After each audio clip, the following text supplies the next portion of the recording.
ଖୋର୍ଦ୍ଧାରୁ ଟିକେଟ୍ ପାଇଛନ୍ତି ଗୋଟେ ବଡ଼ କ'ଣ କହିବେ କେମିତି ରହିବ ରଣନୀତି ଆପଣଙ୍କର ସେଠି ଖୋର୍ଦ୍ଧାରେ ପ୍ରଚାର ପ୍ରସାର କେମିତି ରହିବ? रणनीति तो बहुत अच्छी रणनीति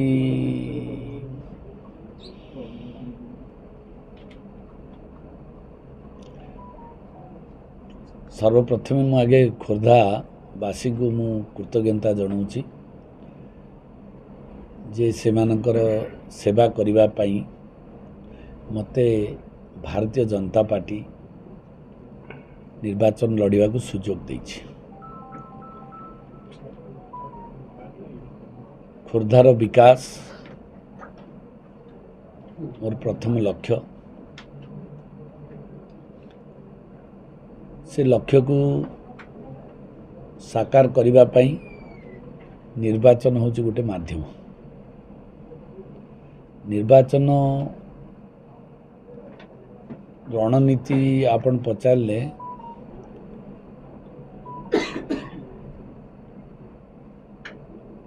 से रणनीति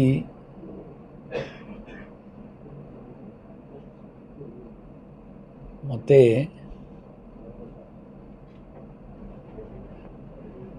प्रश्नटी जदियो रणनीति लगिला किंतु उत्तर दबा को मते टिके डेरी लगुच कारण सेठी रणनीतिर आवश्यकता नहीं। वर्तमान जो परिस्थिति खोर्धार होती भारतीय जनता पार्टी प्रति लोकंकर जो आग्रह रही एवं अतीत दिन रे जो नेतृवर्ग माने सेठी नेतृत्व नहीं तांकर कार्यकलाप को देखिला परे विशेष भाव में आमको निर्वाचन लड़िया पाई किसी असुविधा नहीं। आउ भारतीय जनता पार्टी जीतबार बहुत सुविधा अच्छी लड़ई विशेष भाव में विजु जनता दल सहित हवा संभावना लगुनि। मु भावुची कांग्रेस पार्टी सहित आमर लड़ई हम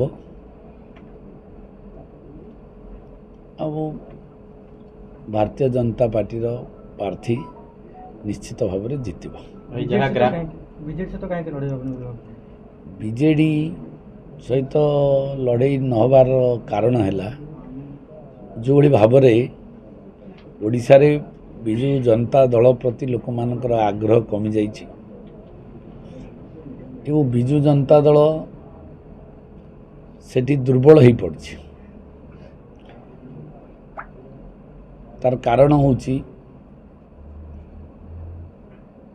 विजु जनता दल जो नेतृत्व माने सेठी दायित्व नहीं थिले अतीत दिन रे लोक माने तांको देखिछंती कोभली भाव में कार्य करछंती लोक मानकर समस्या को कोभली भाव समाधान करछंती एवं विजु जनता दल रो प्रतिनिधि माने जो माने पंचायत ठू आरंभ करी ब्लॉक चेयरमैन एवं विधायक अच्छा से कार्य किछि हेनी एवं से माने मध्य क्षुब्ध तांकु सरकारी स्तर रे से भली साहाय्य सहयोग मिलिनी से मानक मन रे मध्य असंतुष्ट भरकी रही से मानकर असंतुष्टता मध्य गोटे बहुत बड़ माध्यम हम जोटा भारतीय जनता पार्टी को जितेबा सक्षम हम। सर ग्राउंड जीरो रिपोर्ट जहाँ कौन आप सक्षम नेता से लड़िया सहित निश्चित भाव में सेटा जहाँ कहले आपण माने विजु जनता दलर शक्तिशाली दल बोली कहते जदि शक्तिशाली दल एवं खोर्धा जिले में भुवनेश्वर हेडक्वार्टर है खोर्धा जिला से प्रार्थीटे दबा को सक्षम हो पारे ना एवं भारतीय जनता पार्टी डिक्लेयर कला परे जोटा को से माने कहउछन भारतीय जनता पार्टी गोटे दुर्बल दल सी डिक्लेयर कला परे जाकि विजु जनता दल टिके डिक्लेयर कर morning show the day you प्रमाणित होउची जे निश्चित भाव में कौटी ना कौटी तांको मन रे संदेह रही ଯେ ବିଜୁ ଜନତା ଦଳ ଆମର ହାରିଯିବ। ସାର୍ ବିଜେପି ଟିକେଟ୍ ଘୋଷଣା କଲା ପରେ ବିଜେପି ଟିକେଟ୍ ଘୋଷଣା କଲା ମାନେ ସେ ସ୍ପଷ୍ଟ ପ୍ରମାଣିତ ହେଉଛି କି ବିଜେଡ଼ି ସହିତ ଲଢ଼ିଲା ଭଳିଆ କାପାବିଲିଟି ବର୍ତ୍ତମାନ ବିଜେଡ଼ିରେ ନାହିଁ।